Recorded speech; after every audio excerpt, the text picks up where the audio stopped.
Suara Wong Desa. Assalamualaikum warahmatullahi wabarakatuh.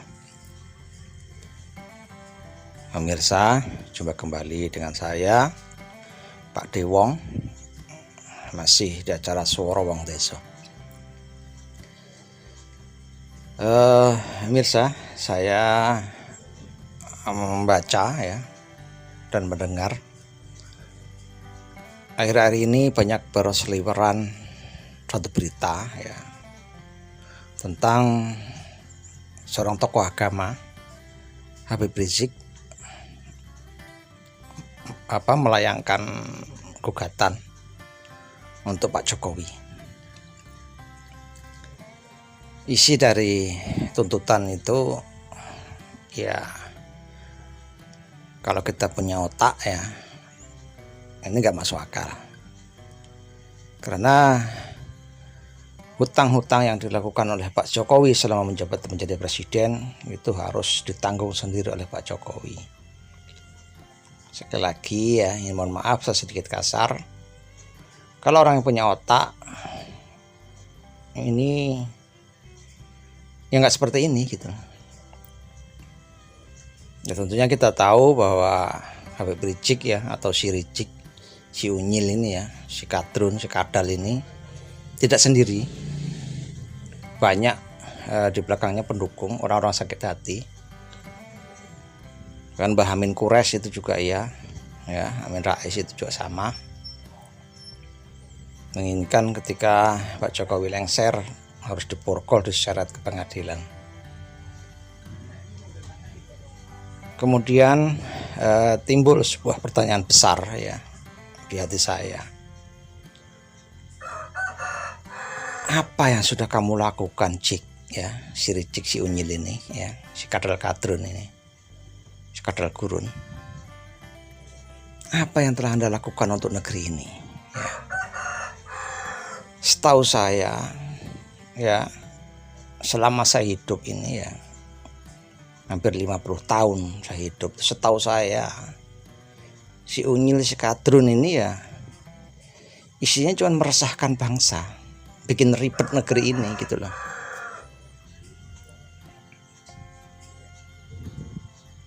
Begitu pula Pak Amin Quraisy ini, Pak Amin Rais ini. Dia pernah mencalonkan presiden, ternyata nggak ada yang milih. Berarti kan memang masyarakat nggak percaya sama dia gitu loh. Ini sudah terbukti.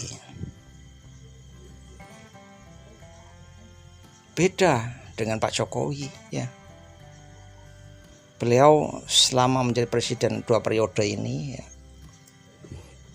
begitu fokus pikirannya kerja ya, untuk membangun negeri ini, untuk merubah wajah negeri ini yang berbeda. Karena bangsa-bangsa lain akan menghargai Indonesia ketika dia melihat wajah Indonesia itu baik. Sebelum dia masuk ke Indonesia, sebelum dia tahu dalamnya Indonesia itu seperti apa, tentunya yang dilihat adalah wajah Indonesia dulu. Nah, Pak Jokowi merubah itu dengan dibangunnya jalan-jalan tol ya, dengan dibangunnya jembatan-jembatan yang mewah. Di Jakarta dibangun MRT, LRT, kereta cepat, WOS ya. Itu untuk merubah wajah Indonesia. Itu yang pertama. Kemudian manfaatnya itu sangat banyak buat kita. Bendungan-bendungan dibangun di seluruh Indonesia. Untuk apa? Untuk memakmurkan petani. Karena kalau kita berbicara tentang pertanian, kita bicara tentang kemakmuran petani, yang pertama kali harus dilakukan adalah air. Baru kita bicara berikutnya, kita bicara tentang bibit yang baik, bibit unggul. Kita bicara tentang pupuk. Itu kedua, ketiga. Tapi yang pertama adalah air. Nah, ini deh dipikirkan oleh Pak Jokowi. Beliau membangun waduk, ratusan waduk, 500 ada lebih ya waduk di Indonesia. Untuk apa? Kedepannya ketika waduk itu berfungsi, bisa mengairi pertanian, daerah-daerah petani itu tidak lagi mengandalkan tanda hujan. Nanti petani akan makmur dengan adanya air ini. Ini kok salah? Ini bagaimana? Jalan-jalan tol dibangun ya di Pulau Jawa itu dari Merak sampai Banyuwangi akan ditembus. Begitu pula di Sumatera, dari Lampung sampai Aceh mau ditembus. Ini sudah dibikin blok-blok dari Lampung sampai Palembang, nanti nyambung ke Padang, nyambung ke Jambi, nyambung ke Riau, nyambung ke sampai Medan, sampai Aceh mau ditembus. Untuk apa? Suatu daerah apabila ada jalan, maka hasil bumi dari daerah tersebut akan mudah dijual di daerah perkotaan. Walaupun di suatu daerah itu melimpah hasil buminya, kalau jalannya tidak ada atau ada jalan tapi rusak, maka harga itu akan dipermainkan tengkulak, akan murah sekali. Ketika tengkulak ngambil, dijual di kota mahal. Karena apa alasannya? Jalan lah, alasan transportasinya, macam-macam. Nah, ini dipangkas oleh Pak Jokowi dengan dibangunkan jalan-jalan yang bagus ya, jembatan-jembatan penghubung daerah yang tadinya terputus. Kemudian di Papua dibangun jalan Trans Papua ya, di Nusa Tenggara, di Makassar, di mana dibangun semuanya oleh Pak Jokowi. Agar apa? Wajah Indonesia ini akan terlihat oleh bangsa-bangsa lain itu negara maju. Negara akan menghargai kita ya, dengan kemajuan kita. Itu yang diusahakan oleh Pak Jokowi. Pokoknya si kadrun ini, si kadal gurun ini ya, si ricik, si unyil ini, ceramahnya Masya Allah, hanya membuat provokasi, mengatakan Jokowi itu seperti nggak ada apa-apanya, nggak ada, bahkan membebani, menghancurkan demokrasi. Aduh, ya pertanyaan besar saya itu, apa Cik yang udah kamu lakukan di Indonesia itu apa? Semenjak ada kamu ya, negeri ini jadi kisruh. Karena orang-orang untuk kamu doktrin dengan pikiran-pikiran kamu yang ingin mendirikan khilafah itu. Saya setuju kok ya, ada pendapat dari kalangan orang ya, menginginkan agar orang-orang turunan Arab ini ya, para Habib palsu ini ya, kita tahu bahwa semua Habib di Indonesia itu palsu, termasuk si unyil ini, si kadrun ini, agar pergi saja Anda, pulang ke negara Anda. Terus terang saya nggak butuh ya, kami itu nggak butuh Anda ya, Cik, si unyil, kami nggak butuh Anda, Indonesia nggak butuh Anda, Nusantara nggak butuh Anda. Kalau ada orang bertanya ya kepada saya, manakah di antara pendatang antara Arab dengan Cina, itu saya akan pilih orang Cina. Kenapa? Orang Cina datang di Indonesia itu membawa modal, dia buka usaha kecil baik besar, dia bangun perusahaan-perusahaan yang isi tenaga kerjanya itu orang-orang kita. Orang-orang kita bisa bekerja, bisa cari makan dengan bekerja ke tempat orang Cina. Tapi orang Arab apa? Sebelum Anda datang ya, Islam di Indonesia sudah ada Wali Songo. Sekali lagi nggak ada gunanya ya, wahai Ricik dan teman-teman para Habib palsu itu. Kami nggak butuh Anda. Sekali lagi ya, Anda pergi dari sini, alhamdulillah saya bersyukur, negeri ini akan aman, Nusantara ini akan aman. Karena yang bikin rusuh itu adalah Anda itu. Ya, dengar nih semuanya, para Habib palsu. Nggak ada gunanya Anda di Indonesia itu ya. Karena kiai-kiai Nusantara itu sudah banyak ya, kiai-kiai yang teduh itu. Seperti Gus Baha, Gus Iktam, Gus Mabik ya. Banyak Gus-Gus yang lain itu. Mereka tuh mengademkan negeri ini. Nah, Anda tuh pendatang loh, Beb ya. Pendatang kok datang ingin menginjak-injak tuan rumah, ini bagaimana ya? Wah ya, para Habib palsu ini. Sudahlah Habib ya, saya kalau boleh memberikan pendapat ya, agar Pak Jokowi tetap, walaupun sudah lengser nanti ya, karena video ini saya buat beberapa hari sebelum Pak Jokowi lengser ya. Ya, prinsip saya adalah pepatah lama yang harus dipakai ya. Biarlah anjing menggonggong, hafilah tetap berlalu ya. Siapa anjingnya, siapa hafilahnya ya kita tahu lah gitu. Jadi ya itulah ya kemirisan saya tentang para Habib palsu di Indonesia itu ya. Menghina Pak Jokowi, meremehkan Pak Jokowi, merendahkan Pak Jokowi, bahkan menuntut seperti itu. Ya ampun. Apakah Anda tidak melihat sejarah, Pak? Mata Anda itu pada buta gitu loh ya. Satu-satunya presiden yang bisa mengabulkan cita-cita Bung Karno itu ya Pak Jokowi. Bung Karno memiliki cita-cita agar nanti suatu saat ketika Jakarta ini sudah penuh sesak akan memindahkan ibu kota. Semua punya rencana.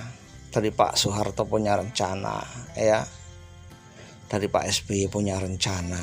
Tapi mereka semua itu cuma rencana gitu loh. Yang bisa mengabulkan rencana itu Pak Jokowi dengan memindahkan ibu kota ke Kalimantan ini. Pak Jokowi membangun IKN. Kenapa Bung Karno memiliki cita-cita itu? Karena Bung Karno tuh tahu, merasakan ya, bahwa pengen memiliki istana sendiri, karya anak bangsa sendiri. Itu cita-cita beliau. Dan benar ya, 70 tahun lebih Indonesia merdeka, itu belum memiliki istana.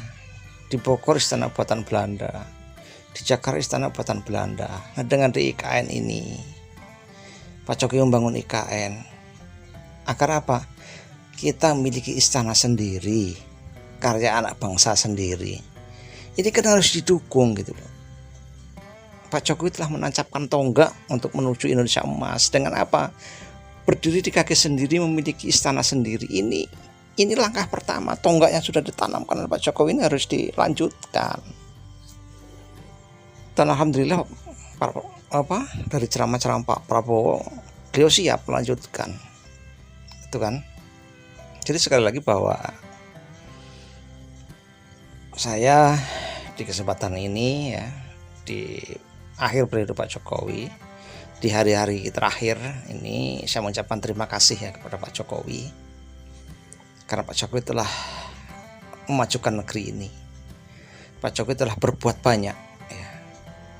Biarlah orang-orang pembenci itu tetap menjadi pembenci ya.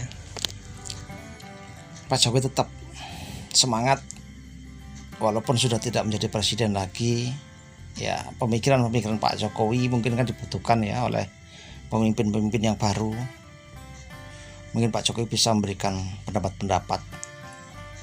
Tetap saya mohon kepada Pak Jokowi untuk mengawal negeri ini ya. Sekali lagi saya ucapkan terima kasih kepada Pak Jokowi, sekeluarga, juga Ibu Iriana ya. Semoga sehat selalu. Tuhan selalu melindungi Anda. Ya, saya melihat beberapa video bahwa Anda setiap kali kunjungan kemarin di Alor ya, di daerah timur, Anda selalu mengucapkan minta maaf ya atas segala apa yang pernah Pak Jokowi lakukan bila ada salah, karena Pak Jokowi merasa bukan manusia yang sempurna. Pak Jokowi merasa ya manusia biasa, banyak kekurangan. Beliau minta maaf kepada rakyatnya. Dan ini baru pertama kali saya melihat gitu, ada seorang presiden paripurna yang ingin mengakhiri jabatannya meminta maaf kepada rakyatnya. Bahkan 1 Agustus ya, itu beliau mengumpulkan para ulama di Istana Negara Jakarta. Di sana dilakukan sholawatan bersama, dilakukan zikir bersama. Di sana pun Pak Jokowi sudah mengawali minta maaf. Ya, terus terang saya sebenarnya berat ditinggal Pak Jokowi ini. Tapi ya memang undang-undang kita seperti itu dan kita harus menjalankannya. Presiden hanya 2 periode ya. Sekali lagi bahwa saya ucapkan terima kasih ya, pada Pak Jokowi yang telah memimpin negeri ini, yang telah merubah wajah Indonesia menjadi negara yang sekarang tidak dicibir lagi oleh negara-negara lain ya. Dengan adanya IKN, dengan adanya Mandalika, dengan adanya kereta cepat, Indonesia itu sudah sejajar ya dengan negara-negara maju. Dan masih banyak lagi, belum lagi nanti kalau pertanian itu sudah berjalan, pencetakan sawah di Papua itu sudah berjalan, maka nanti kita semuanya akan merasakan kemakmuran peninggalan dari Pak Jokowi. Pemirsa, mungkin sekian dulu ya. Sebelumnya saya mohon maaf kalau ada kata-kata saya yang menyinggung semua orang atau ada yang tersinggung, karena saya hanyalah manusia biasa yang tidak bisa merangkai kata, merajut peribahasa ya. Karena saya hanya wong desa ya, mungkin sekali lagi ada yang terluka hatinya dengan ucapan saya mohon maaf. Billahi taufiq wal hidayah. Wassalamualaikum warahmatullahi wabarakatuh. Salam. Jangan lupa like, comment and subscribe channel Soro Wang Dizo Terima Kasih.